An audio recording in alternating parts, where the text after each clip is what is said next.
buenos días. Son las 6 de la mañana de este viernes 18 de diciembre de 2015. Esta es la hora de la verdad. Y estos temas y asuntos que trataremos en la grata compañía de ustedes durante las próximas horas. Reflexiones en torno a la liberación del coronel Luis Alfonso Plazas Vega. Y reflexiones en torno a los demás militares que están siendo perseguidos y que están pagando con cárcel su amor, su devoción por Colombia. Mientras, otros militares en uso de buen retiro se reúnen a festejar, no sabemos qué, el cumpleaños de Enriquito Santos Calderón, es decir, el hombre que durante meses habló clandestinamente con las FARC a nombre del gobierno sin tener función pública otorgada para ese efecto. Allá estaban, por supuesto, el general Flores y el general Padilla de León, que debe algunas explicacioncitas sobre la inhabilidad con que lo dejó su trabajo en el ejército. Es una fotografía muy triste, es una fotografía desoladora. Y en torno a la libertad del coronel Plazas, un acto de justicia que hace pensar que tenemos corte y que tenemos una corte interesada en administrar justicia y no hacer política, surgen otras preguntas. Ahora todo el mundo se plantea el tema del general Arias Cabrales y dicen que el general Arias Cabrales debe ser condenado por los demás. Pero ¿cómo por los demás? Si los demás desaparecidos los tiene metidos entre unas bolsas o entre unas cajas la Fiscalía General de la Nación. No hay desaparecidos en el Palacio de Justicia, no los hay. La única desaparecida fue la guerrillera Irma Franco. Ahí se debe adelantar una investigación exhaustiva. Por una razón o por otra, circulan muchas versiones sobre el particular. El general Ramírez, que era el comandante de esos servicios secretos que tomó a Irma Franco en la casa del Florero, la única que salió con vida de allá, fue absuelto por los jueces de la República. Entonces, ¿qué es lo que pasa con el general Arias Cabrales? ¿Y qué pasa con Uzcategui? ¿Y qué pasa con Mejía Gutiérrez? ¿Y qué pasa con Rito Alejo del Río? ¿Y qué pasa con todos los demás perseguidos por la justicia en Colombia?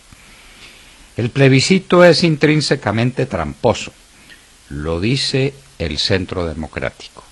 A propósito de este tema y del anterior, estaremos hablando muy honrados con la senadora Tania Vega de Plazas, una mujer que se convirtió en el emblema, en el símbolo de la familia militar, de las mujeres de los militares sacrificadas ellas también en el altar de la patria. Alberto Velázquez, el exsecretario general de la Presidencia de la República en tiempo de Álvaro Uribe Vélez, fue enviado a su casa porque tiene graves dolencias de salud, a purgar una pena de 5 años. El delito que se le imputó fue el de haberse enterado de que había algún plan para comprar el voto de la famosa Yidis y no haberlo evitado. Ese es el crimen. Y por eso 5 años de prisión. Estos bandidos de las FARC, que cada uno merece por lo menos 500 años de prisión, no van a pagar un solo día de cárcel. Y son estas cosas las que le hacen preguntar a cualquier ciudadano ¿cómo es esto de la justicia en Colombia? ¿Cómo es esto de la justicia en Colombia? ¿Cómo funciona? ¿Qué es lo que está sucediendo para que un hombre como Alberto Velázquez, que nunca le hizo mal a nadie, un hombre dedicado siempre a su trabajo y que sirvió honradamente y lealmente al gobierno del presidente Uribe, termine en la cárcel 5 años, mientras estos bandidos no pagarán un solo día de cárcel, como lo han dicho ellos muchas veces? Y a propósito de estos bandidos, acaba de dar Iván Márquez una declaración sencillamente cómica. Ha dicho que las FARC son unas pobrecitas y que ellas no tienen dinero. No tienen dinero. Los hombres más ricos de Colombia, los hombres dedicados al narcotráfico, ¿cuánto deja la venta de 600 toneladas métricas de cocaína al año? Supóngase que las FARC no sean sino la mitad de ese negocio y que la otra mitad del negocio lo tienen las BACRIM. Y los otros grupos dispuestos a convertirse, desde luego, en mártires de otra causa política para que los dejen en libertad y para que no les toquen su dinero. Pues es negocio redondo. Bueno, 300 toneladas métricas a 5 o 6 millones de pesos por kilo, que vale puesto en las costas del país, no llevado a Centroamérica y a México, donde va adquiriendo unos valores descomunales. Ahí el valor final es de por lo menos $100 el gramo, y ahí nos perdemos en unas cifras sencillamente astronómicas. Pero las FARC no tienen un peso. No tienen un peso, pobrecita, y son las que están acabando con los ríos de Colombia en una explotación inmisericordia de nuestros ríos. Ahí sí el ministro del Medio Ambiente se calla la boquita y no dice una sola palabra. El coraje le llega para hablar mal de los huracanes de Centroamérica y para hablar mal del fenómeno del Niño. Cuando la cosa es con las FARC, se calla la boquita, se silencia, no dice una sola palabra, y están acabando con nuestros ríos, como están acabando con nuestras selvas. Eso tampoco le importa. Y están acabando con todas nuestras reservas naturales. Los parques naturales de Colombia están siendo azotados sin clemencia por las siembras de coca. El gobierno no dice una sola palabra y Márquez repite que están muy pobrecitos, que no tienen un peso. Y además de eso, la plata de la extorsión y la plata del coltán y la plata de los secuestros, eso es una industria gigantesca. Y por eso ha tenido razón siempre el Procurador General de la Nación, Alejandro Ordóñez Maldonado, cuando han dicho que lo de La Habana se va a convertir en la mayor lavandería de dinero ilícito del mundo. Detenida negociación de acciones de Pacific Rubiales en Toronto y en Bogotá, porque sorpresivamente esa alicaída acción dio un salto de más del 70% en su cotización. Algo tiene que estar pasando, y algo que no se sabe qué es. ¿Por qué las acciones de una empresa en tan mala condición como esa están al alza? Se habla de la posible compra de la compañía, se habla de una reestructuración de pasivos que no se ha anunciado, se habla de una venta de activos no indispensables para su core business, para el corazón de su negocio. En todo caso, las autoridades bursátiles de Canadá y en respuesta a la de Colombia paralizaron cuando menos por unas horas la negociación de Pacific Rubiales. Los sobrinos de Cilia, la primera combatiente de Venezuela, se declararon no culpables de narcotráfico, es decir, inocentes. Eso obviamente fue por órdenes recibidas desde Caracas por su señor tío político, Nicolás Maduro. ¿Y qué les va a pasar? ¿Qué les va a pasar a esos muchachos cuando les comprueben lo que les tienen que comprobar? Porque para empezar no les encontraron sino 800 kilos de cocaína en su poder. 800 kilos de cocaína a $100 el gramo. Imagínense ustedes la fortuna que eso significa. En Colombia viene aumento del IVA. Esto ya lo habíamos comentado, el señor presidente de ANIF es muy partidario del aumento del IVA, pues que es ser partidario del mal menor en medio de la crisis fiscal pavorosa a la que nos condenó el derroche de Juan Manuel Santos y de su gobierno. Entonces, a subir el IVA. Dice que lo suben sobre productos que no integran la canasta familiar y que entonces no tienen nada que ver con el salario mínimo. Es muy difícil hacer esas diferenciaciones. Lo cierto es que el aumento en el precio del IVA golpea duramente el comercio, la capacidad de consumo de una clase media que ya no da más. Es que aquí solamente se piensa en los del salario mínimo. ¿Y los de la clase media qué? ¿Quién los representa? ¿Quién habla por ellos?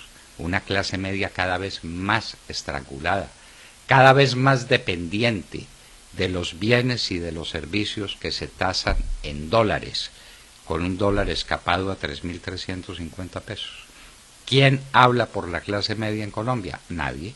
Y por eso les van a meter entre 2 y 4 puntos adicionales de IVA. ¿De dónde, por Dios? ¿De dónde? El único camino es el de una austeridad, que es una palabra maldita en el gobierno de Juanpa. Esa austeridad solamente se produce, algo lo anotó con mucha agudeza en estos días, esa austeridad solamente se produce cuando se discute el salario mínimo. Los trabajadores tienen que ser muy austeros en su gasto. Y entonces, en lugar de un aumento del 6.78, se les propone hasta 7% de aumento. El gobierno sí que gaste. Los de la mermelada que gasten y que roben. Los grandes especuladores de este país que se enriquezcan fabulosamente, eso no importa. Pero que un trabajador de salario mínimo se gane un 8% más de lo que se está ganando ahora es un escándalo y una causa inflacionaria muy grave. Crece el consumo familiar.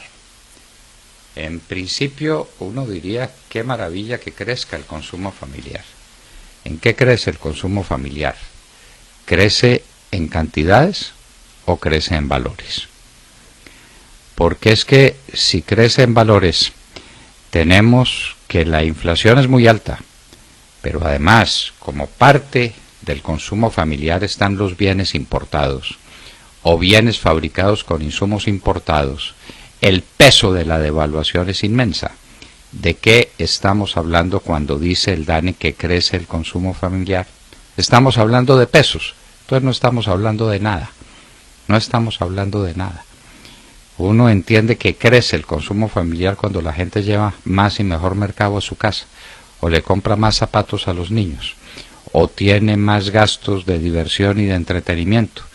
De otra manera, todo es paja, todo es cuento. Hablamos, como diría el gran tratadista italiano de Derecho Civil y Comercial Francisco Messineo, de valuta, que no de valor. Más sobre el fin de la guerra. Ahora hay una ceremonia para la entrega de cuerpo de guerrilleros.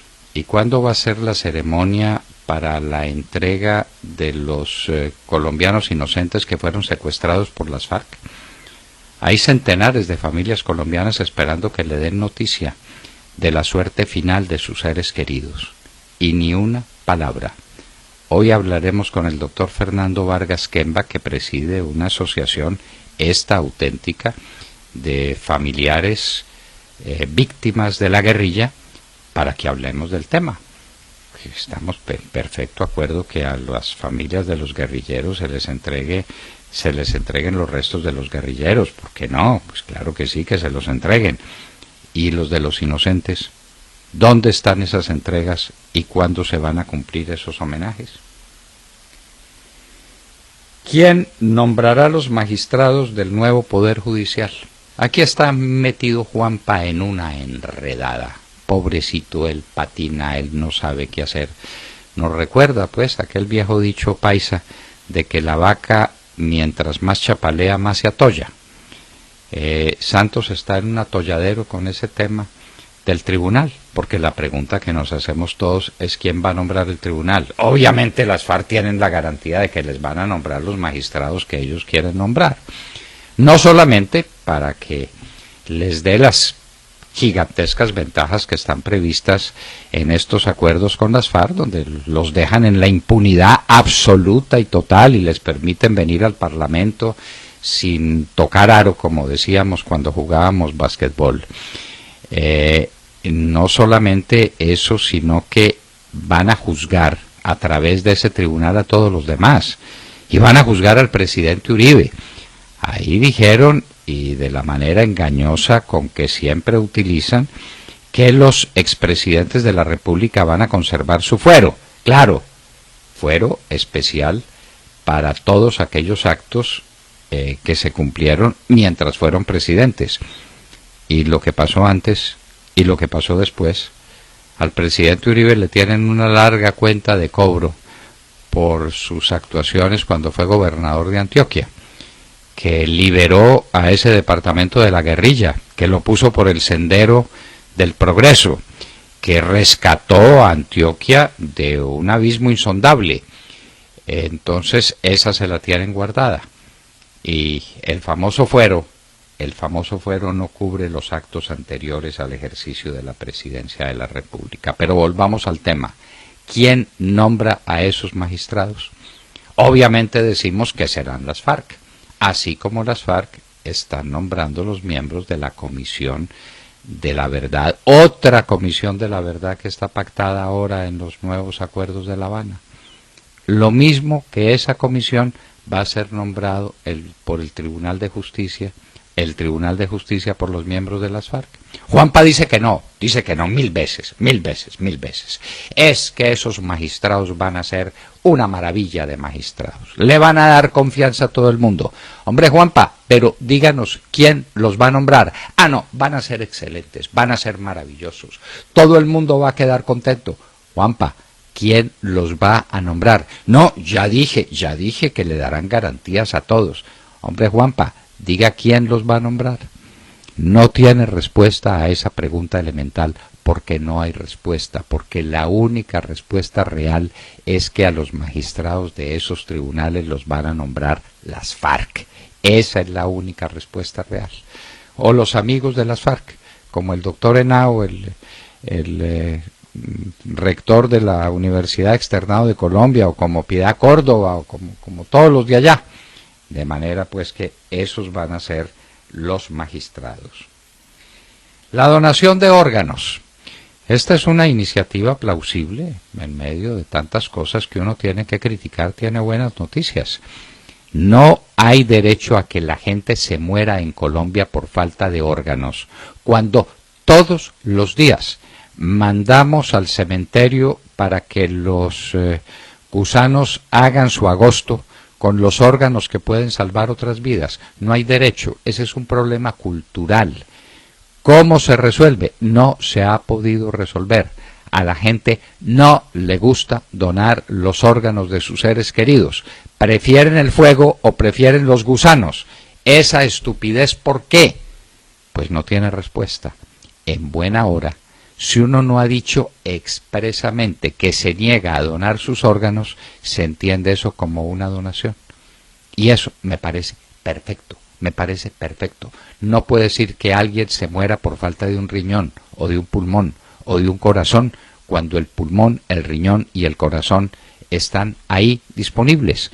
En los hospitales se murió el paciente. Bueno, ¿qué hacemos con él? ¿Se lo entregamos a los gusanos, se lo entregamos al fuego o utilizamos lo que queda de sus restos? Eso no es el paciente, eso es el cuerpo, que es símbolo de lo que el paciente fue, y hay que tomarlo con consideración. Pero qué maravilla que sobreviva en otro, que pueda utilizarse para que otra persona tenga expectativas de vida larga. Magnífica iniciativa del Congreso esta. Ahora el chavismo se inventa un Congreso paralelo. Ya se inventaron otro Congreso, como viene la Asamblea Nacional Auténtica elegida por el pueblo, nada menos que con una participación del 75% de los venezolanos, lo que no tiene antecedentes en la historia democrática de América ni del mundo. Entonces se han inventado otro Congreso. Un Congreso comunitario, no sé qué diablos, entre Chávez y Maduro, y Diosdado Cabello, para impedir que la Asamblea Nacional Constituyente cumpla sus deberes. Irán, el problema de Irán. Obama dice que evalúa las violaciones al acuerdo que ya fueron denunciadas. Irán se puso de ruana el acuerdo firmado con los Estados Unidos y con las otras potencias e hizo ensayos balísticos de larga distancia. Y eso está probado. ¿Y qué va a hacer Obama? Está evaluando el tema. ¿Qué es lo que hacen los ineptos y los incapaces? Se pasan la vida evaluando las cosas. Cuba y los Estados Unidos reanudan vuelos comerciales. Esto es el desespero de Raúl para sustituir los regalos de Maduro. Ya los regalos de Maduro no van a llegar, primero porque se le acabó a Maduro con qué hacer regalos, y segundo porque la Asamblea Nacional no va a permitir que a un pueblo que tiene hambre como el pueblo venezolano le regale otro a un pueblo haragán como el pueblo cubano que no quiere trabajar. Entonces la cosa es muy simple y los Castro tienen que buscar alternativas. La única alternativa posible es la de incrementar las relaciones con los Estados Unidos para que los centenares de miles de cubanos que viven en los Estados Unidos vengan a Cuba a dejar su plata, a auxiliar a sus amigos, a traer el dinero que Cuba necesita para sobrevivir. Los elogios de Putin a Trump. Uno no sabe realmente si estos elogios se hacen por ayudar a Trump o por hundirlo. Pero Putin dijo que Trump es brillante, sobresaliente y talentoso. ¿Será, perdónenme la expresión, mamando gallo? ¿O será verdad que se lo dice? Trump cayó en la trampa y salió a decir que Putin es una maravilla y que hay que estudiar un relanzamiento de las relaciones entre los Estados Unidos y Rusia. No sabe con quién se mete el señor Trump. La fuerte caída del peso argentino, así la presentan en todos los medios de comunicación.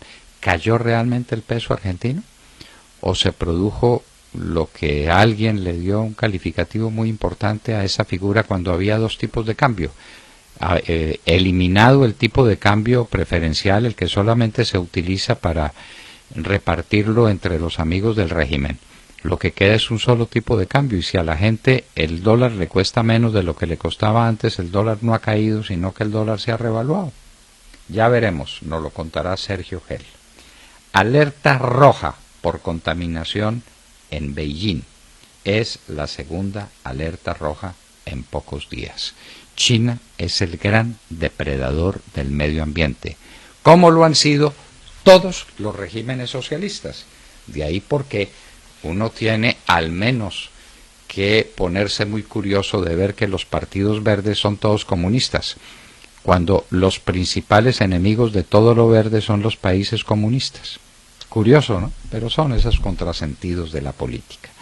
Y a propósito de comunismo, hoy recordaremos que en el año de 1878, en un día como hoy, nació José Stalin. Diremos algunas palabras sobre él.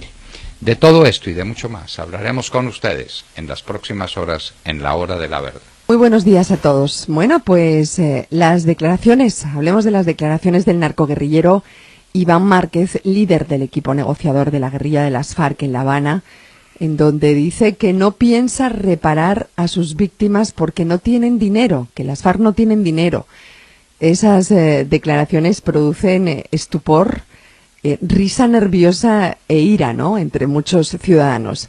En entrevista con la BBC aseguró que las FARC no tienen dinero, que se dice que tienen cuentas bancarias en paraísos fiscales y que eso no es verdad, que si las encuentran pueden tomarlas, e insistió en que ese es un cuento mediático que no es cierto.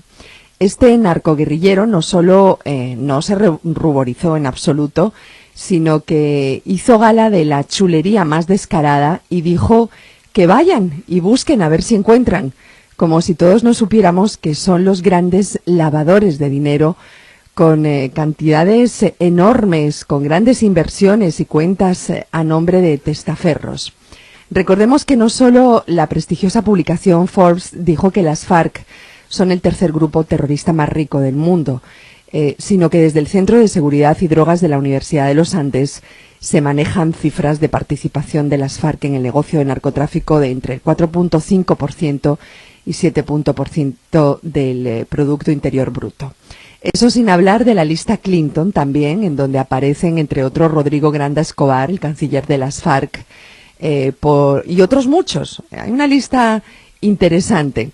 Y es que el secuestro, la extorsión y el narcotráfico y la minería ilegal dejan tanto dinero que para nadie es un secreto que las FARC tienen huacas multimillonarias sembradas por el país, cuentas dentro y fuera de Colombia a nombre de testaferros, insisto, motivo por el cual tienen tanto interés en la liberación de Simón Trinidad, que dicen que es el cerebro financiero de las FARC y tiene muchos secretos financieros. La pregunta que hago es, ¿qué tiene que decir a esto el gobierno de Colombia y su equipo negociador? va a hacer oídos sordos a esta burla de las FARC, que no tienen dinero y aquí no pasa nada? Pregunto. Pues Montserrat, lo peor que le puede pasar al gobierno es que digan que las FARC no tienen nada que ver con el negocio del narcotráfico. ¿Sabe por qué? Porque eso quiere decir que hay otro grupo armado que está negociando, que es el dueño del negocio del narcotráfico, y es con ese con el que hay que negociar. O sea, ¿Con que quién hay que negociar? sí. Claro, se equivocaron de con quién negociar. Sí. Lo que hay que negociar es que con el que está rico, ultra rico, 1000 veces rico, con la utilización del negocio del narcotráfico. El narcotráfico es el enemigo, el narcotráfico es el peligroso, el narcotráfico es la fuente de la violencia. Si las FARC no son, pues se está negociando con el que no es. De manera que por bien de las negociaciones de La Habana, que lleguemos todos a la conclusión pacífica de que sí son las FARC las dueñas del negocio del narcotráfico y del coltán y de la extorsión y de la explotación de los ríos. Si no son ellas, hay que negociar con el que de verdad es el peligro, con el dueño de todos esos negocios malditos. ¿No le parece? Claro. Absolutamente. Pero bueno, yo creo que eso no se lo cree nadie. Esas declaraciones son absurdas, pero a mí sí me llama la atención el silencio del gobierno y del equipo negociador, ¿no? En La Habana. Claro. Por fortuna para las negociaciones nadie les cree. Nadie les cree que sean unos pobrecitos y que no sean los dueños de ese negocio maldito. William Calderón. Doctor Londoño, buenos días Colombia, gracias por invitarnos a sus hogares y a sus vehículos. Hoy es viernes 18 de diciembre del año 15, son las 6:33 de la mañana. ¿El Tribunal de Justicia, quién lo elige? Esa es la pregunta del billón, teniendo en cuenta que los victimarios, o sea, los narcoterroristas de las FARC, se convierten en jueces de sus propias atrocidades. Ayer, una cadena mermelada adicta al régimen le preguntó al presidente Juanpa por la composición del tribunal que juzgará los narcoterroristas de las FARC. Y el camarada de Timochenko, el presidente bolivariano, Juanpa, sin sonrojarse, dijo que sus amigos, los de La Habana, no tienen nada que ver con este asunto. O sea, pues, doctor Londoño, que va a ocurrir lo mismo que ocurre con los relojeros de pueblo, a quienes siempre les sobran piezas en sus arreglos. Entonces, ¿quién va a escoger esos magistrados? Pero Juanpa, se pregunta, ¿quién los va a nombrar? Si es condición de los mismos criminales. Juanpa se enreda en sus propias espuelas, actúa como vaca atollada. Cada palabra que dice se convierte en un problema más. Bueno, y su ministro, ministro Yesir Reyes, lo acaba de complicar, porque dice así: ese mecanismo todavía se negocia. Lo que está claro es que no será una selección a dedo por parte de las FARC, sino que habrá un acuerdo entre los equipos negociadores sobre el mecanismo que se va a utilizar para seleccionar a estas personas. No, Cantinflas era un bobo. Cantinflas era un inepto para hablar y hablar y hablar sin decir nada. Pero entonces, al fin, ¿cómo es? No lo seleccionan las FARC, sino que los equipos negociadores, es decir, entre Sergio Jaramillo e Iván Márquez, que son la misma cosa, porque pues sabemos cuál es el partido que juega Sergio Jaramillo, van a seleccionar el mecanismo, y todos tranquilos. Pero con el perdón de Cantinflas, porque la comparación de Cantinflas con Juanpa es odiosa. Bueno, no, y esta es con Yesir Reyes, que cuando si lo ponen a decir boberías, pues las dice. ¿Qué más va a ser el pobre? Repite, sí, claro. Sí. Como no es capaz de renunciar, pues tiene que decir las boberías. Está feliz el ministro. Sergio Geri. Doctor Londoño, muy buenos días para usted, para todos nuestros oyentes. Abrimos la mañana y cerramos la semana mirando hacia el sur, hacia Argentina, en donde se liberó el dólar esta semana, y fue precisamente ayer cuando se midieron los efectos de una de las primeras y más importantes medidas económicas adoptadas por el presidente Mauricio Macri, esto en aras de enderezar la maltrecha economía del país latinoamericano. ¿Y qué pasó? A simple vista y en relación con la tasa oficial se registró una depreciación del 42% del peso argentino. ¿Qué quiere decir esto? Que quienes compraban dólares en el antiguo modelo a través del canal oficial, al que solo algunos tenían acceso, recordemos, los amigos del gobierno, por ejemplo. Por supuesto, ellos lo hacían a una tasa de 9 pesos con 83 centavos por dólar. Esa era la tasa oficial, la más reciente, y ellos ahora lo compran pues a la tasa libre, a la que determina la oferta y la demanda, que llegó a ubicarse en los 14 pesos. Pero miremos la otra cara de la moneda, la de quienes no compraban dólares a través del canal oficial porque no tenían acceso al canal oficial, un canal muy restringido, unos cupos muy limitados cuando la gente necesitaba comprar dólares para viajar, por ejemplo, o para usar tarjetas de crédito en el exterior. Pues ellos que compraban el dólar blue, como se le conoce al dólar paralelo en Argentina, pues ese dólar blue se negociaba en las calles en la última semana por debajo de la mesa, por debajo de cuerda, a 15 pesos por dólar. Ahora el dólar, como le digo, en el mercado abierto y libre, se está negociando a 14 pesos. ¿Qué significa esto? Que el mercado general al mercado en general se le volvió mucho más barato acceder a los dólares. ¿A quién se le encarecen los dólares? Pues por supuesto a quienes accedían a los dólares a través del canal oficial, que como le digo eran en gran parte los amigos de Cristina Fernández de Kirchner. Una situación muy similar es la que se vive en Venezuela, pero pues allá por supuesto conocemos todos, sigue cerrado el mercado, pero es un poco para entender la dimensión de lo que significa un mercado abierto y un mercado cerrado en donde la divisa se negocia o no de manera libre. Joaquín Vallejo, por allá en los 60s, llamó a un fenómeno similar que se presentó en Colombia, la devaluación revaluadora, porque claro, doctor Londoño, hay devaluación cuando usted pasa de comprar el dólar a 9 pesos con 83 centavos a comprarlo a 14 pesos. Pero cuando en realidad el mercado en general, cuando todo el mundo, el de a pie, pasa de comprar un dólar paralelo, un dólar que no es el oficial, de 15 pesos a 14 pesos, está usted en una revaluación. Es muy interesante lo que está pasando en Argentina, pero hay una luz al final del túnel, una luz al final del camino, ya cuando se empiezan a tomar estas medidas, unas medidas que está adoptando, como le digo, el nuevo gobierno del presidente Mauricio Macri, a través de Alfonso Prat Gay, ministro de Hacienda del país de Argentina. Muy interesante lo que está pasando allá, doctor Londoño. La devaluación revaluadora. Qué frase tan interesante. Pues tenía toda la razón. Es una devaluación frente a un tipo de cambio que no funcionaba, que no existía sino para los amigos del régimen, como para los amigos del régimen de Venezuela, les dan dólares a 6.50 bolívares, dólares que van en la calle hoy 700 u 800 bolívares.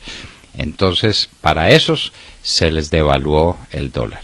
Para la gran mayoría de los argentinos, los que hacen sus operaciones normalmente, se les revaluó, es decir, se les mejoró su condición, pasó de 15 a 14. Esa es la devaluación revaluadora, es haciendo sincera la economía. Ellos lo dicen así, estamos sincerando la economía. ¿Cuál es la verdad? Que el dólar vale 14. Lo del 9.80 y pico era un puro... Claro, era una tasa artificial fijada por el gobierno.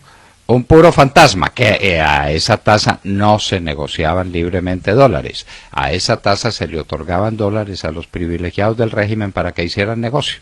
Como a los boliburgueses, me imagino que todavía se les entregan dólares en Venezuela a 6,50 bolívares, claro, cuando valen 700. La diferencia es el enriquecimiento de los boliburgueses.